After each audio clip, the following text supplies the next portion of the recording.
प्राचीन काळी गोपनाथ नावाचा एक ब्राह्मण होता. तो खूप श्रीमंत होता. त्या घरी लक्ष्मीचा वास होता. लक्ष्मी कृपेमुळे त्याच्या धनसंपत्तीत वाढ होत होती. गोपनाथचा मोठा वाडा होता. भरपूर जमीन जुमला संपत्ती होती. एवढे सर्व ऐश्वर्य असूनही पती पत्नीला सुख नव्हते. याला कारण म्हणजे त्यांना होणारी मुलं कायम अल्पायुषी ठरत. त्यामुळे त्यांना संतती सुख नव्हते. ते दोघेही फार दुःखी होते. यावर काय उपाय करावा हे त्यांना कळत नव्हते. गोपीनाथच्या पत्नीने बऱ्याच देवदेवतांचं नवस केले. मंदिराला प्रदक्षिणा घातल्या. जप दान होम सर्व काही केले. पुढे याचेच फळ म्हणून त्यांना एक सुंदरसा मुलगा झाला. त्यामुळे ते पती पत्नी खूप खुश झाले. हौसेने त्यांनी त्याचं नाव दत्त ठेवले. त्यांच्या घरात आता सुखाचे वारे वाहत होते. त्या छोट्या चिमुकल्याला बालीला पाहून ते आनंदात होत. त्याला कुठे ठेवू नि कुठे नको असे त्यांना होई. मुलगा 5 वर्षाचा झाला तेव्हा त्या मुलाची मुंज करायचा निर्णय गोपीनाथने घेतला व त्याने मोठ्या थाटामाटात मुंजीचा कार्यक्रम करून सर्व गावकऱ्यांना गोड जेवण घातले. गावातील ब्राह्मणांना दक्षिणा दिल्या. मुंजीचा कार्यक्रम चांगला झाल्यामुळे सर्व गावकऱ्यांनी त्याचे कौतुक केले. मुलाचे शिक्षण सुरू झाले. मुलाची प्रकृती अतिउत्तम होती. मुलगा मोठा होत होता. लग्नाचा झाला. आता आई वडिलांनी त्याच्या लग्नाच्या दृष्टीने तयारी सुरू केली. मुलाचा विवाह सोहळा पाहण्याचं आई वडिलांना फार इच्छा होती. त्यानुसार आई वडील मुली पाहू लागले. एक सुंदर अशी मुलगी आई वडिलांना व मुलाला सुद्धा आवडली. एका शुभ मुहूर्तावर त्या दोघांचे थाटामाटात लग्न झाले.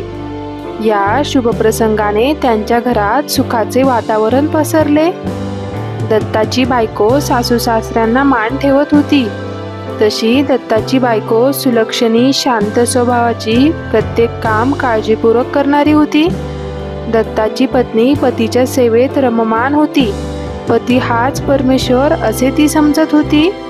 घरामध्ये आता सुख भरपूर आले होते. घरात समाधान नांदत होते. काळ पुढे जात होता. त्या नवीन दाम्पत्याचे आयुष्य सुखात जात होते. दोघांचे एकमेकांवर अतिशय प्रेम होते. त्यांना दुःख काय असते हे माहीतच नव्हते. कालचक्र फिरले होते. अचानक दत्ताची प्रकृती बिघडली. त्याला असह्य क्षयरोगाची लागण झाली. आई वडील घाबरले.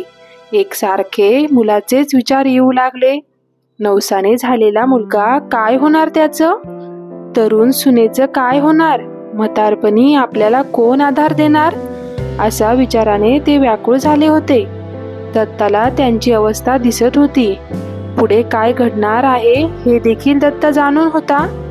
त्याने बायकोला समजावून सांगितले, आता माझे काही खरे नाही. माझ्या मृत्यूनंतर तुला पाहिजे असेल तर माहेरी किंवा सासरी कुठेही राहा. माझ्या आजारपणामुळे तुम्हा सर्वांना फार त्रास झालाय. परंतु एवढा त्रास होऊनही मी परा झालो नाही याचेच मला खूप वाईट वाटते. दत्ताचे हे बोलणे ऐकून त्याची पत्नी डगमगली नाही. निश्चयाने ती म्हणाली, मी माझ्या पतीला घेऊन नरसिंह सरस्वती स्वामींच्या दर्शनासाठी गाणगापूरला जाणार. स्वामींचं माझ्या पतीला बरे करतील. तिच्या या विचाराने सासू सासऱ्यांना धीर आला. ती सर्वांच्या सहमतीने आपल्या नवऱ्याला घेऊन गाणगापूरला जायला निघाली. तिची स्वामींवर श्रद्धा होती. दोघेही गाणगापूरला आले. परंतु थोड्याच दिवसात दत्ताला मृत्यू गाठले. दत्ता तिला सोडून गेला. दत्ताची बायको फार दुःखी झाली. ती पतीजवळ बसून रडू लागली. तिचा आकांत बघून बरेच लोक तिच्या आसपास गर्दी करू लागले. सर्वजण तिची वेगवेगळ्या पद्धतीने समजूत घालू लागले. लोक पुढची तयारी करत होते. परंतु तिची नजर फक्त नवऱ्याच्या चेहऱ्यावर होती. त्याच वेळी एक चमत्कार घडला. योगी त्या ठिकाणी आले. त्यांनी तिथे चाललेली घटना पाहिली. त्या योगीने दत्ताच्या बायकोला परोपरीने समजावून सांगण्याचा प्रयत्न केला. परंतु काहीच उपयोग झाला नाही. हे सर्व पाहून तिला रुद्राक्षाचे 4 मणी भेट दिले व मरण पावलेल्या तिच्या नवऱ्याला घेऊन संगमावर नरसिंह सरस्वतींना भेटण्यास सांगितले। हे ऐकून ती लोकांच्या मदतीने मरण पावलेल्या पतीला घेऊन संगमावर आली। त्या पत्नीच्या मनात एकच होते, आपण आपल्या सासू सासऱ्यांना एवढा विश्वासाने सांगितले की आपण आपल्या नवऱ्याला बरे करू, मग आता त्यांच्या मृत्यूची बातमी म्हाताऱ्या सासू सासऱ्यांना सांगायची कशी? ही बातमी सांगितल्यावर ते दोघे प्राणत्याग करतील, त्यांचे दुःख मला नेहमीच अस्वस्थ करेल। सर्व गोष्टी दत्ताच्या बायकोने योगींना वेगवेगळ्या पद्धतीने सांगितल्या, परंतु जो जन्माला येतो तो कधी ना कधी मरणारच असतो, हा सृष्टीचा नियम कोणालाही बदलता येत नाही। हे सत्य जरी असलं तरी त्या माणसावर ही वेळ येते, तो मृत्यूची तत्वज्ञानी ऐकण्याच्या स्थितीतच नसतो। तिचे समाधान होत नव्हते। या सर्व दुःखातून कायमची मुक्ती मिळवण्यासाठी शेवटचा मार्ग म्हणजे पतिव्रता स्त्रीने पतीसमवेत सहगमन करावे। सहगमन म्हणजे मरण पावलेल्या पतीच्या शरीराबरोबर पतिव्रता स्त्रीने स्वतःला अग्नीत अर्पण करणे। अशा मृत्यूमुळे सर्व पाप नाहीसे होते आणि स्त्रीला अश्वमेधाचे पुण्य मिळते, असं धर्मशास्त्रांमध्ये सांगितलं आहे। योगिनी जो शेवटचा मार्ग दत्ताच्या पत्नीला सांगितला तो तिने ऐकला व त्याचाच ती जास्तीत जास्त विचार करू लागली। दत्ताच्या पत्नीने योगेश्वरांना सहगमनाचे सर्व धर्मशास्त्रीत नियम व्यवस्थितपणे विचारले। सहगमन कसे करावे, कोणी करावे याची सर्व माहिती तिने विचारून घेतली। योगेश्वर सांगत होते, एखादी स्त्री आई आहे किंवा आई होणार आहे, तिचा पती लांबच्या एखाद्या गावी मरण पावला असेल तर त्या स्त्रीने सहगमन करणे पाप ठरते। अशा स्त्रीने केशवपन करून राहिलेले दिवस स्वादीसारखे जगावेत, रोज नियमाने एकभुक्त राहावे। पतीचा मृत्यू झाला की त्याची पत्नी जवळ असेल तर तिने दहनाच्या वेळेस सहगमन करावे। विधवा स्त्रीने वर्षातील वैशाख, कार्तिक व माघ या महिन्यामध्ये पहाटे लवकर उठून आंघोळ करून देवाची पूजा अर्चा व प्रार्थना करावी। वैशाख महिन्यामध्ये ब्राह्मणांना मातीचा कलश भरून पाणी द्यावे, आपल्या ऐपतीनुसार दक्षिणा द्यावी। कार्तिक महिन्यामध्ये दीपदान करावे, जो दिवा दान करणार तो पितळी असावा। पूर्वी पितळी दिवे वापरायला होते, या दिव्यांना शिंगेचा दिवा म्हणतात। असे दीपदान करण्यास जमले नाही तर समयी निरांजन दिले तरीही चालेल। पितळी दीपदानाचे महत्त्व खूप असते। माघ महिन्यामध्ये तूप व तीळ दोघींचे मिश्रणाने केलेले गोड पदार्थ ब्राह्मणांना द्यावा, आपल्या क्षमतेनुसार दक्षिणा द्यावी। जर गोड पदार्थ नसल्यास जमले तर पावशेर तूप, गूळ व तीळ असेही द्यावे, जसे जमेल तसे करावे। हा भाग खरा श्रद्धेचा आहे, पण पतीच्या मृत्यूनंतर त्या स्त्रीने पतीचे आजन्म स्मरण राहण्यासाठी काही नियम पाळले पाहिजे, असा दंडक धर्मशास्त्र नीतिमान ऋषींनी सांगितला आहे, तो आचरणास आणण्यास प्रयत्न केला पाहिजे। दत्ताच्या पत्नीने उपदेश ऐकला। योगेश्वरांनी पतिव्रतेचे कर्तव्य व पतीच्या मृत्यूनंतरची स्त्री कर्तव्य सांगितले होते। शांत व स्वस्थपणे पुढील विचार करण्यास आता वेळ नव्हता। पतीचा मृत्यू शरीर समोर दिसत होते। दत्ताच्या बायकोने संसार जंजाळामधून कायमचे मुक्त होण्यासाठी पतीबरोबर सहगमन करायचे ठरवले। तिने हा विचार योगेश्वरांना सांगितला। तिथे उपस्थित असणाऱ्या सुवासिनींनी सहगमनाची सर्व तयारी करण्यास सांगितली। अंगावर जेवढे दागिने होते ते तिने दान केले, ब्राह्मणांना यथोचित दक्षिणा दिली। सुहासिनींना हळदी कुंकू लावून तिने सर्वांना नमस्कार केला।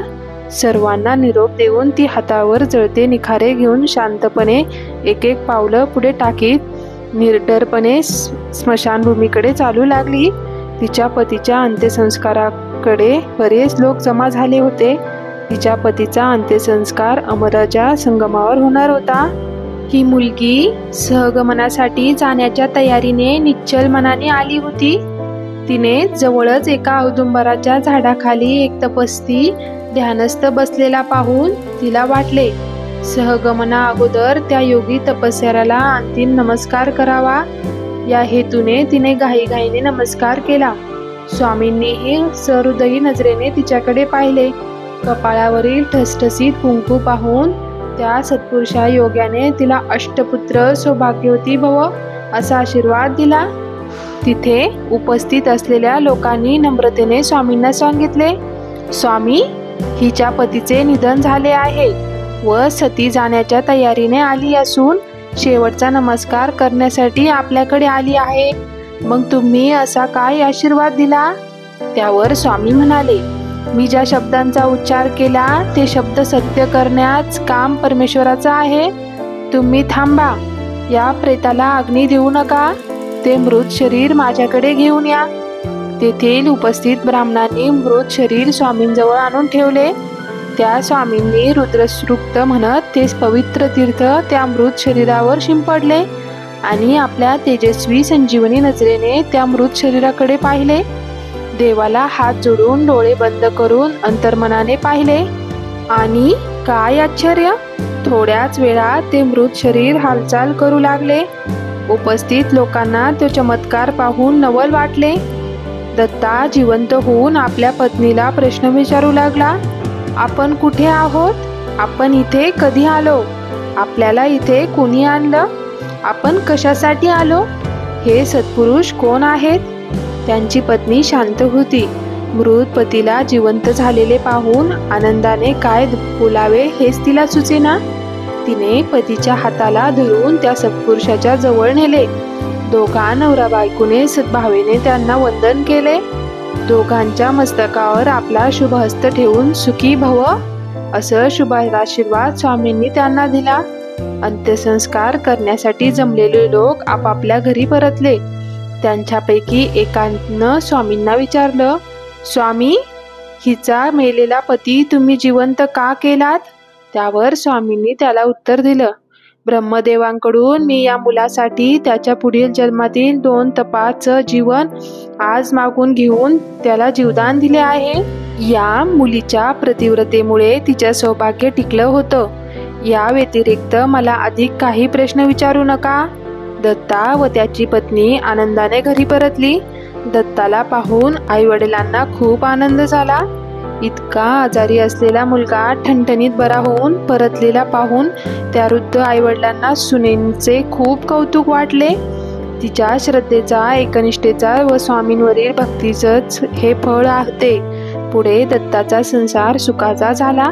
त्याला सुंदर मुले झाली. श्री नरसिंह सरस्वती स्वामींच्या कृपेमुळेच हा चमत्कार घडला होता.